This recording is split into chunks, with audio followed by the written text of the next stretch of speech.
So, we talked about how it's centered in the heart chakra and love and hate and all that kind of stuff. So, love and hate. When you stop dealing with someone, or you feel like an abrupt stop for something, you feel a certain frustration that coagulates into anger, that further coagulates into hate. And hate has this poisonous yet very good form of meditative stance, where you can actually just like, you feel so focused when you're hateful. It's unbelievable. Like resentment has this power. It makes you, and it's the easiest emotion to evoke. Of course, from one person to the other is different, but actually, if you sit down and you decide, like in the previous exercises when I told you to pick an emotion and evoke it, if you sit down and try to evoke hatred, it's just gonna come up. You don't need to do any effort. It's just there. And the thing is, with all the new movements and how people are so afraid of being hated, it's very weird how like people are so dependent on other people's emotion that they don't want to actually feel hated by someone. They detest it, even if he's your enemy. Why is he hating me? Well, because you're his fucking enemy. It's natural physics, you know, chemistry. If someone is going for something that you want and you're going for the same thing, if you're gonna love each other, none of you guys are gonna get this thing, you know?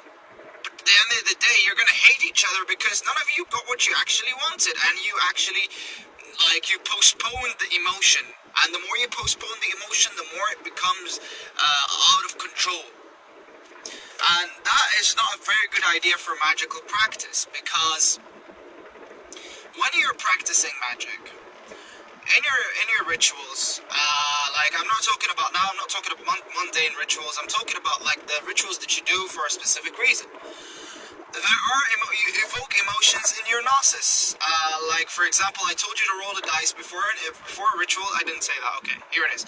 Roll a dice before you do a ritual and ask yourself, or ask the deities that you're going to invoke, what emotion shall I work with during this ritual? And base your visualizations and your feelings and emotions and center yourself around that emotion. And just target this emotion onto the sigil that you're trying to charge, you know, and see how it goes. Because each emotion has its own effect. And each emotion attracts certain entities. So if you're not really, I'm not going to say control because I hate this word, but if you're not really in a sort of,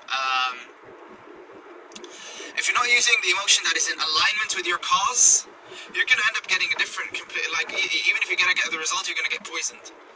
And the poisoning of the emotion is just unbearable. So in order to avert this adverse effect, just evoke that emotion that you're so afraid of to feel.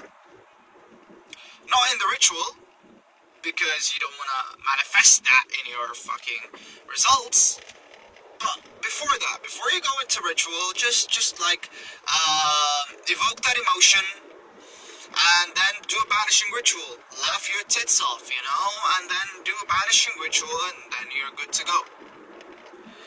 So that's the exercise for this.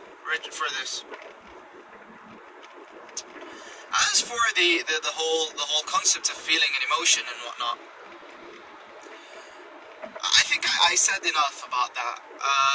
So the homework that I got.